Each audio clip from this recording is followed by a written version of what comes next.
성도 여러분 안녕하세요. 말씀 묵상 리바이벌입니다. 그리스도의 사랑이 흘러가는 공동체가 되시기를 소망합니다.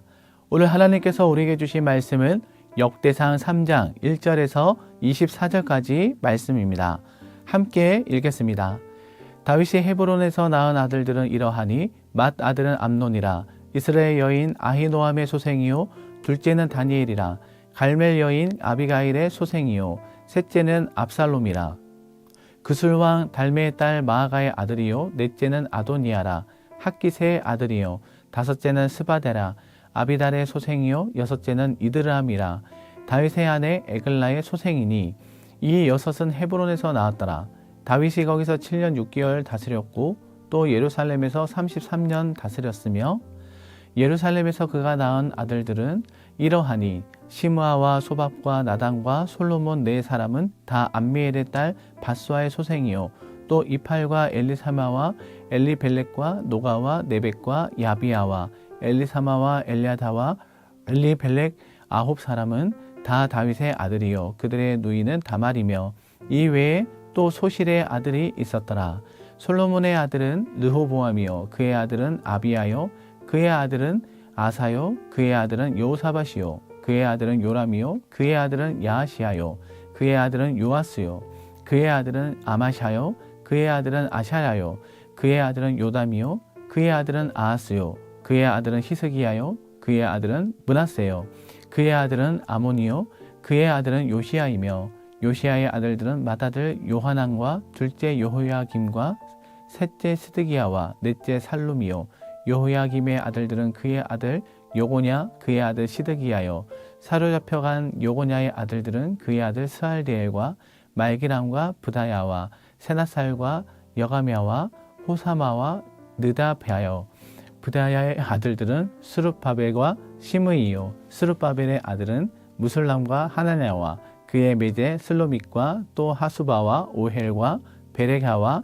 하사랴와 유삽 헤셋 다섯 사람이요 하나냐의 아들들은 블라자와 여사야요 또 르바냐의 아들 아르난의 아들들 오바댜의 아들들 스가냐의 아들들이니 스가냐의 아들은 스마야요 스마야의 아들들은 핫두스와 이갈과 바리야와 느아랴와 사밧 여섯 사람이요 느아랴의 아들은 에료에네와 히스기야와 아스리감 세 사람이요 에료에네의 아들들은 호다위야와 엘르아십과 블라야와 악굽과 요하난과 들라야와 아나니 일곱 사람이더라.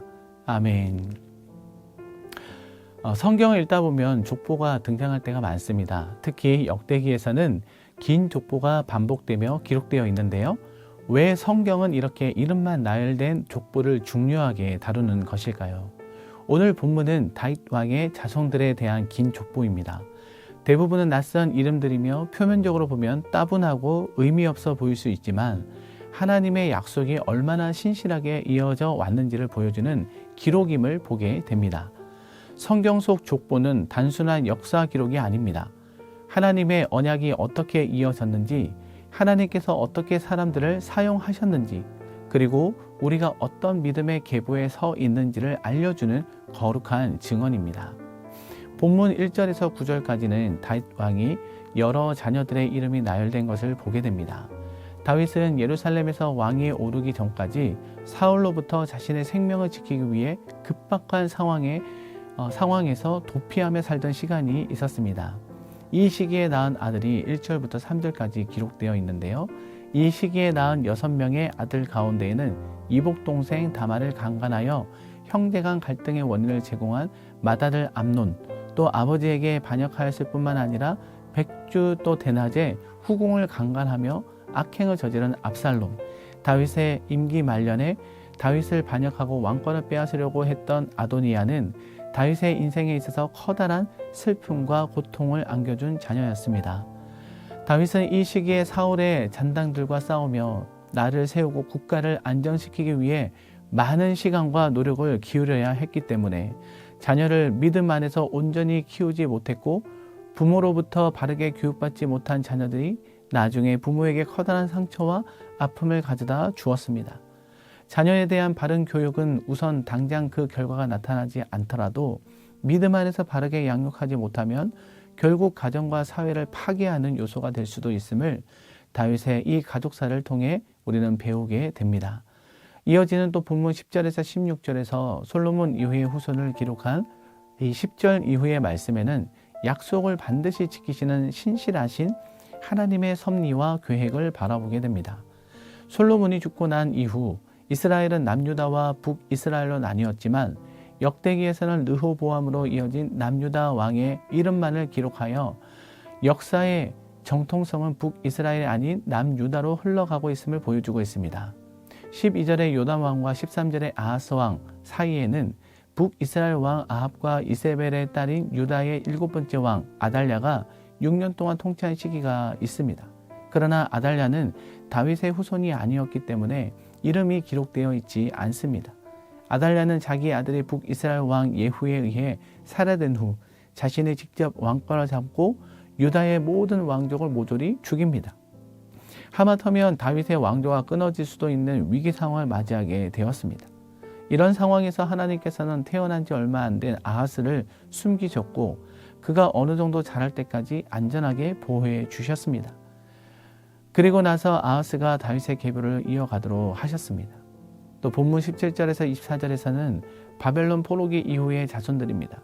비록 이스라엘은 바벨론의 포로로 끌려가는 수모를 당하며 역사에서 사라지는 것처럼 보이기도 하였지만 하나님께서는 본문 19절 이하에서 다윗의 자손인 스룹바벨과 그 후손을 통해 다윗에게 약속하신 그 말씀을 여전히 유효하게 이루어가고 계심을 보여주고 있습니다.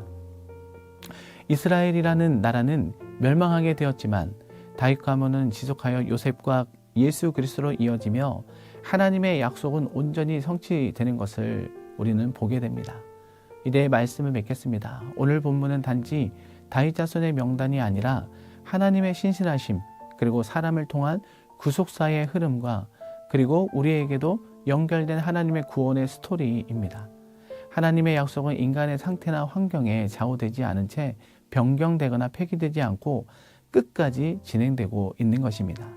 하나님께서 허락하신 구원을 통한 영원한 생명의 약속 그리고 우리가 그리스도의 형상을 이룰 때까지 함께 하시며 인도해 가시겠다라는 약속은 반드시 성취될 하나님의 약속인 것입니다.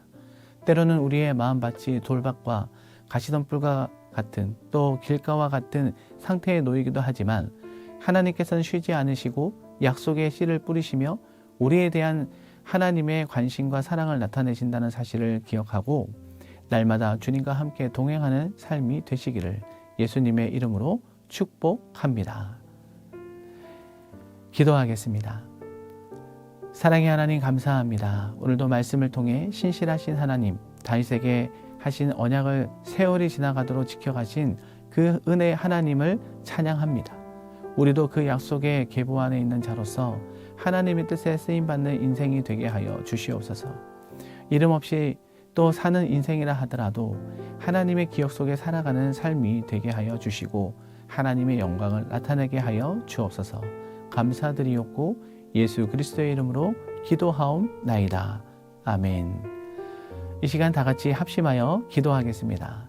오늘 말씀을 통하여 우리의 삶 속에서도 하나님의 계획을 이루어 가게 하여 주시고 우리가 잊히고 실패한 것 같을 때에도 여전히 우리를 통해 일하시는 하나님을 전적으로 신뢰하며 살아가게 하여 주시옵소서. 그리고 우리 엘사랑 교회를 통하여 구원의 감격과 기쁨이 계속해서 흘러가게 하여 주시옵고 또한 죽어가는 영혼들이 말씀을 통해 살아나는 그런 우리 엘사랑 교회가 되게 하여 주옵소서. 성도님들의 가정 안에 생명이 있는 말씀이 중심이 되게 하여 주시고 하나님의 뜻에 순종하는 가족 모두가 되게 하여 주옵소서.